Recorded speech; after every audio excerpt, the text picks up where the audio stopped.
अस्सलाम वालेकुम दोस्तों, की हाल चाल है जनाब। तुसी देखते पे हो अपना देश पंजाब टीवी ते मैं तुहाडा मेजबान मोहम्मद रदीफ खरल। सब तो पहले अपने चैनल नू करना सब्सक्राइब ते बेल आइकन ते क्लिक करना है। अच्छी ते बेहतरीन वीडियो दा नोटिफिकेशन हमेशा की तरह वीरां भरावां ते सज्जनां नू मिलता रहे। अल्लाह दे खास फजल करम दे नाल वीरां वास्ते अज एक फिर बड़ा मुनासिब और बेहतरीन और नायाब वीरा लैके हाजिर होए हैं। ए जनाब गां मेरे सज्जे पासे कैमरामैन साहब दिखाते ने। इंशाअल्लाह वीरां नू सुकून भी मिलेगा, माशाअल्लाह दे कमेंट भी करनगे। गां दुध देवे 25 तो 26 किलो, फिर तो गां नू समझ आती है कि यार वाकई गां का बच्चा है। बाकी लेने देने मुकद्दर ने।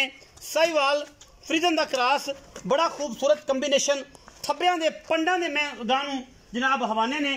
रुग रुग का खूबसूरत काला थन लग्या हुआ है, कद हाइट बड़ी। बस इको ही है जिहड़ा शौक लोग रखते हैं, मुहब्बत रखते हैं, गां नू तसल्ली कर लैन। गां नू क्रॉस एडा हल है कि दुनिया वेखी जाएगी इंशाअल्लाह और सोची जाएगी इस गां के बारे। असी इंशाअल्लाह इस गां नाल इन्ना प्यार और मुहब्बत नाल वीरां दा रिश्ता बनना है।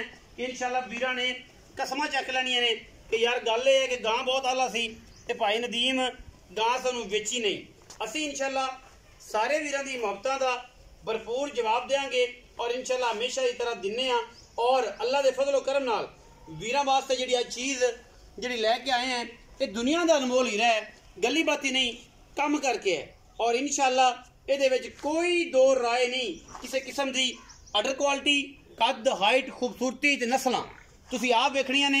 ये गां नू सिर्फ सिंह हैगा 3-3 इंच, बाकी गां नू कद, लामा, हाइट, बुत बड़ा तगड़ा है माशाअल्लाह। साहिवाल ऑस्ट्रेलियन फ्रीजन का क्रॉस, पंडा के गां नू हवाने। अल्लाह के फजल करम नाल गली बाती नहीं, कम करके वलैती माल की कोशिश होती है।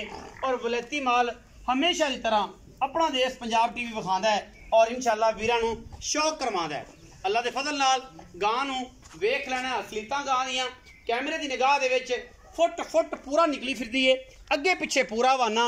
और असलीतां गां नू अजे गां मेरे ख्याल नाल 2 तो 4 दिन तक सुनदी कोई नहीं। कैमरामैन साहब पूरी तसल्ली और इंशाअल्लाह गां नू पूरी आरा नाल विखाना है कि यार किसी पासों कोई अगा पिछा तो नहीं किया होया और कि वादे घाटे तो नहीं किए हुए। गां वाकई वलैती है और वलैतना ही और खूबसूरत तरीन ही जानवर अपना देश पंजाब टीवी विखांदा है और इंशाअल्लाह वीरां नू शौक करांदा है। मुल की गल आएगी तो मालिक ना करांगे और इंशाअल्लाह अज वीरां नू बड़ा सुकून मिलने वाला है। गां ने 25 तो 26 लीटर दुध, मैं आना मालिक तो 30-32 लीटर की गल करते हैं कि यार 30-32 ना किया इस गां ने तो की फायदा है। तो लेकिन असी ये समझने हैं कि गां अगर 26 किलो दुध भी देवे पर इन्हें नहीं देना तो फिर छुरा फेरना करना भी की है ये गांव का अगर 26 किलो दुध ना देवे।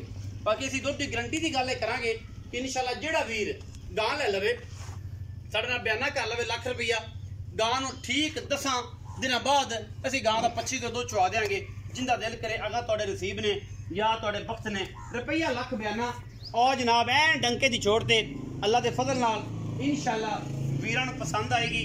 चीज़ बड़ी क्वालिटी वाली ते वादे इंशाअल्लाह अपना देश पंजाब टीवी के सच्चे होंदे ने ते सच्चे मोतियां वर्गे होंदे ने ते लफज अल्लाह के फजल नाल सोने ते चांदी बिल्कुल उसकी सही बना के उहदे नाल लिखण वाले होंदे ने। क्योंकि असीं काम करना एक नंबर और लोकां तरह नहीं, पंडा नहीं, पहनावे नहीं, बातां नहीं, काम करके विखाना है, काम करने हैं और इंशाअल्लाह वीरां नाल अच्छे जानवरों की डिमांड करने और अच्छे जानवर ही दिंदे हैं। भाई गल्लां सारियां मालक नाल होणगियां, आपां उन्हां नूं पुछ लैणे।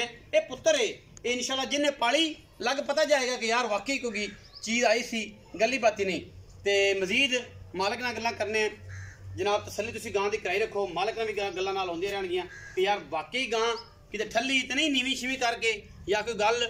बड़ा खूबसूरत थन, बड़ा पावर वाला और माशाअल्लाह मरले मरले की बेहतरीन बनते जी। अस्सलाम वालेकुम वासो भाई, की हाल चाल ने? शुक्र अल्लाह, सेहत तबीयत ठीक है?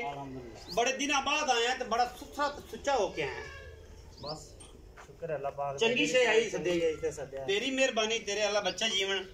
ते दूजा ये है कि भाई गां किन्ने सूए? ये गां जैनवन दूजा सूआ सुना है। जैनवन दूजा सूआ सुना? हां जी। गां ने दूजा सूआ सुना है ते किन्ने क दिन कट दिए गां? गां दे जे साडे हिसाब से गां दे देने 5 तो 6। हां जी। गां 5 तो 6 ले जावे, सवेरे सूप होवे, परसों सूप होवे। गां गर्मी है ना तो 2-4 दिन लगा पिछा हो सकदा है। लेकिन अच्छा, गां दे जे ਤੁਹਾਡੇ ਹਿਸਾਬ ਨਾਲ गां दे 5 तो 4 दिन रहंदे ने, लेकिन गर्मी है को 2-4 दिन लगा पिछा भी हो जाता है जानवर जो है। हां जी। अच्छा हुन की है जी मुहब्बत प्यार वाली चाहत वाली ए ना ऐं लड्डूआं रंगी मुल करना, लड्डूआं वाला प्यार वाला कि जनाब ने ऐं बस ऐं तक कवे ते चक फटे ते लै विया ते बस आगा लगा जा। आ मुल तो भावें गां दा 5 कर लो 5.5 कर लो 4.70 भी कर लो 4.5 लाख की गां देंगे फाइनल। फाइनल कोई प्यार मोहब्बत हो जाएगा पिछू बस प्यार मोहब्बत वाली जो आपे आए आप कसर नहीं छड़ी। गां चंगी है, कोई सूई तो लै जावे आपां तां भी गिला कोनी, चो के लै जावे बयाना दे देवे, चो के लै जावे जे गां 28 तो 30 लीटर दूध देवे ते गां लै जावे, ना लवे ते लाख रुपया भी लै जावे, किराया भी आम जान दा 25 किलो दूध दी मैं 10 दिन बाद गारंटी दी है। अल्लाह दे हुक्म ना दे लाख रुपया बयाना कर लवे, जिंदगी मौत मालक दे बिल्कुल ते गां तुहाडी साडी गां तुहाडी लाख रुपया बयाना तुहाडे कोल 10 दिन बाद जेड़ा बंदा बयाना करेगा 10 दिन बाद 25 किलो दूध 2 टाइम 3 टाइम दी चवाई खा भावें 4 टाइम दी को आख्या अल्लाह दे हुक्म नाल गां नूं ढंगा भी नहीं लाना, थल्ले बाल्टी रख देनी है, गां चोन ला पैनी, गां अख भी झमक जावे ते फिर वाह क्या बात है। अच्छा हुण 4.5 को प्यार मोहब्बत हो जाए बस एवें 19 भी है ज्यादा नहीं हो जाएगा बस ऐशा छूट जाएगा बस तेरी दीदी है प्यार हो जाएगा। 4,50,000 रुपया डिमांड है लोगों तरह, कोई 7 नहीं, कोई 8 नहीं, कोई 9 नहीं, कोई 6 नहीं, कोई 5.5 नहीं, 4,50,000 ਦੇ ਵਿੱਚੋਂ ਮੁਹੱਬਤਾਂ ਪਿਆਰ ਤੇ ਚਾਹਤਾਂ ਹੋਣਗੀਆਂ। ਵੀਡੀਓ ਲੱਗੀ ਅੱਛੀ, ਵੀਡੀਓ ਨੂੰ ਕਰਿਆ ਜੇ ਲਾਈਕ ਸ਼ੇਅਰ ਤੇ ਕਮੈਂਟ ਔਰ ਆਪਣੀ ਰਾਏ ਨਾਲ ਸਾਨੂੰ ਕਰਿਆ ਜੇ ਜ਼ਰੂਰ ਹੈਗਾ। ਪਾਕਿਸਤਾਨ ਜ਼ਿੰਦਾਬਾਦ, ਪਾਕ ਆਰਮੀ ਹਮੇਸ਼ਾ ਜ਼ਿੰਦਾਬਾਦ।